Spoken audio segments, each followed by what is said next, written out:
Hi, this is Thomas Huera and welcome to my YouTube channel.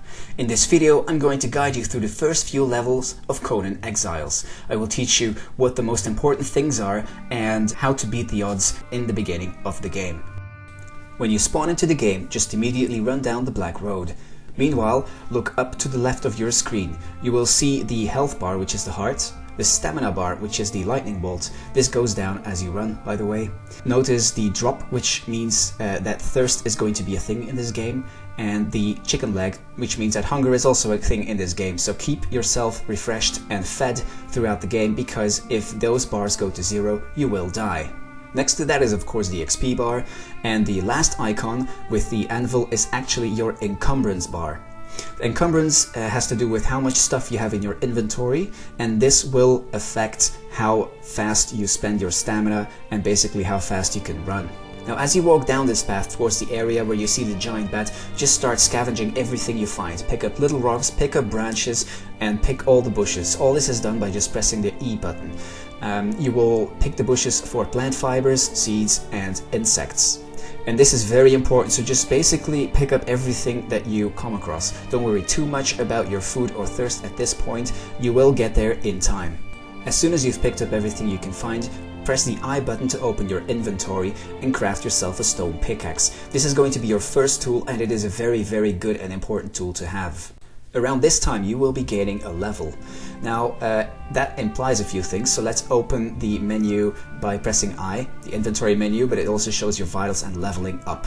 Now here you shall see a number of statistics. Now only invest in strength and vitality at this point, because that's what's going to make you survive. So let's open the map now. Now we're not yet on the map because we're way down south towards the east a little bit, and we're going to walk northwards towards where the river is. A good point to be running towards is here where the broken bridge is, as that's a great place for a starting player. Now we've reached the lush area around the river, and we should definitely keep scavenging. Keep picking up branches, stones, and keep picking those bushes. You might get attacked by imps here. Now they are pretty much the weakest enemy you will find in this game, so attacking them with your pickaxe will kill them easily. Don't forget to use your pickaxe on their bodies for hides. When you come across this type of rocks, well, these rocks, they won't do anything, but it's this type of rock here that will give you a lot of stone when you use your pickaxe on them. If you place your pickaxe correctly, you may hit two rocks at the same time, so you get stone double as fast, or even triple as fast. Repairing it is actually another thing you can do in this game, so you don't have to make new pickaxes all the time. Just click it on your skill bar, that would be the #1 button in this case, and it will repair it with the stone that you already have collected in your inventory. So what do you do when you get aggro on a number of enemies? Well, you can just run away straight towards the river, because most enemies, with the exception of crocodiles, will not follow you into the river. We have to go to the river anyway. We have a little bit of lag here, but because our thirst button has gone green, which means we urgently have to refresh ourselves, by just going into a river or standing in a river and pressing the E button, it will make you drink the water, and I'm now fully refreshed. Having a blue button means you're fully refreshed. The bar won't be going down for any time soon. It will stay blue for a little while. Remember to just keep scavenging, especially picking bushes and picking up branches is going to be very important, and you'll soon realize why that is. Now after a lot of scavenging around this river, I have gained enough XP to open my character menu, level up, and learn new recipes. I actually have 2 points available, so I will learn experienced survivalist for the campfire, and I will learn apprentice craftsman for a bedroll. Crafting a campfire actually requires 50 branches. Now in order to help speed that up, you might want to craft a stone hatchet. A stone hatchet will allow you to chop trees much more efficiently than a pickaxe, but not only that, whereas a pickaxe would drop bark off of trees, which is very important for later, a hatchet will actually drop branches off of trees. So for this specific instance, not only does it, by the way, give more wood, a hatchet gives a lot more wood off a tree than a pickaxe, it will also be helping us a lot with getting enough branches for an actual campfire. Meanwhile, you can still your hunger by eating the insects that have dropped from picking all those bushes. You just go to your inventory, you click the insects, and click the use button on the bottom of the screen. When you are done collecting all the materials, you can actually craft the campfire from the character menu. This will place the campfire onto your skill bar. Just click the button on your skill bar and put it down. Click the campfire by pressing E and then put a stack of wood in it. Then click on top and then put all your feral flesh, plant fiber and all your seeds in there and let it cook up. The reason why you put wood in first is because if you put wood and plant fiber in, it will select the plant fiber first and it will burn your plant fiber instead of cooking it. And plant fiber goes very fast. You don't want to use your plant fiber as a fuel, but you want to use it to cook up gruel. If you have collected any eggs during your scavenging, then eat those as well, as they will also help to still your hunger. Remember to never eat any uncooked meat, no matter what type of meat it is, because it will cause you to have food poisoning. Now, if you eat one piece of uncooked meat, you might survive it, but if you eat a couple, it will cause damage over time that you will not survive.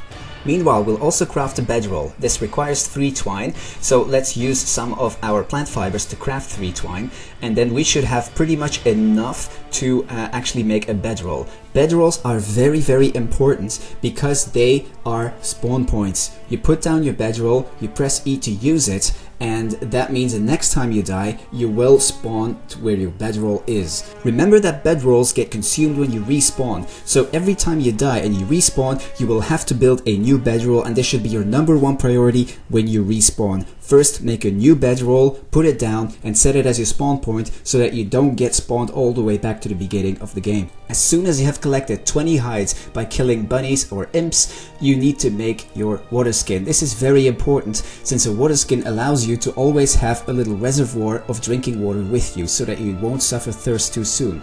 So it will go into my skill bar as soon as it's made. It's the #4 button here, and if I go to a body of water, I just need to press my #4 button, since it's in that position on my skill bar, to completely fill up my water skin, and I'll be good for a whole while. The campfire has turned the feral flesh into shredded roast, and it is now turning the plant fibers and the seeds into gruel. Shredded roast is a great way to still your hunger, and it's good to have a stack of those in your inventory when you go out into the field. However, when it comes down to gruel, it actually weighs very heavily on your encumbrance and does not feed you that much. This is more of an emergency feeding kind of thing. Now we can use the plant fiber in our inventory to create our first set of clothing. This is coarse tunic, coarse leggings. It's only a piece for chest, legs, hands and feet, and there is no piece for your head yet, and it only gives a total of about, if I'm not mistaken, 8 armor, so that's not that much, but at least it is some protection that will help you. After my next level up, I can pick between Mercenary and Apprentice Stonemason. I have chosen to first go with Apprentice Stonemason so I can build me a shed. If you're on a PvP server, you might be worried that your shed might get invaded, but I wouldn't worry about it too much because the real raiders won't be attacking those little starting players' sheds out in the field, because there's not too much to find in there that's interesting for them. Now, a good trick while you are collecting all this stone to build these foundations and walls and whatnot is to actually build them out in the field while you are collecting all this stone and the wood that you need to build them, because the total weight of those walls and those foundations is lower than the sum of the ingredients you put into it. So you can go out into the field for longer and keep collecting wood before returning to your base, before your encumbrance limit has been reached. I have built a second bedroll and put it inside my house so that there's less risk of a player destroying my bedroll and me losing my spawn point. Now that I've leveled up, I will continue to invest in strength and vitality, and I will learn the recipe for Mercenary. This will allow me to build my first shield and my first weapon. Just like tools and weapons, armor too can be broken and needs to be repaired. However, in this moment, at this stage of the game, there is a bit of a bug where broken armor that is not repaired can actually still be put into your character's outfit, and it will still give you the full armor rating. Now, for a few tips about fighting, I would say overall avoid going out into the field at nighttime. Make sure that you keep the night to do stuff in or around, directly around your shed. One of the combat techniques that I use on enemies is a jousting technique. So what I do is I sprint at them, I hit them, and I run away before they hit me, because enemies in this game need a little time before they actually hit you when you stand still. So just run past them, swing your weapon at them, and then run on, and then wait for them to charge at you, and do the same thing again in a different direction. Now, sometimes you will want to unequip your weapons like I'm doing right now. Just run around and stand still. and this will help me regenerate my stamina because I do not want to run out of stamina in the middle of a fight. Now these guys are actually pretty fast and didn't give me a lot of time to regenerate my stamina, but later on in the game when you have better gear and you'll be fighting crocodiles, you will have the time to regenerate your stamina a little bit. Remember, regenerating stamina is quickest if you either unslot your weapons or keep your weapon slotted and crouch down. If you crouch down, you will regenerate stamina a lot faster. And at this stage, definitely when you're alone, there are a number of enemies you definitely want to avoid grabbing aggro of. In the first place, that would be human enemies. Make one enemy you can handle, but 2 or 3 is going to be too difficult for you to handle at this stage. Crocodiles also avoid, run away, hide into your shed, whatever, but don't engage them. Spiders, avoid spiders definitely, and also things like rhinos, birds. A hyena you could take. 2 hyenas may be a little challenging. When it comes down to hyenas and spiders, it's going to be hugely difficult because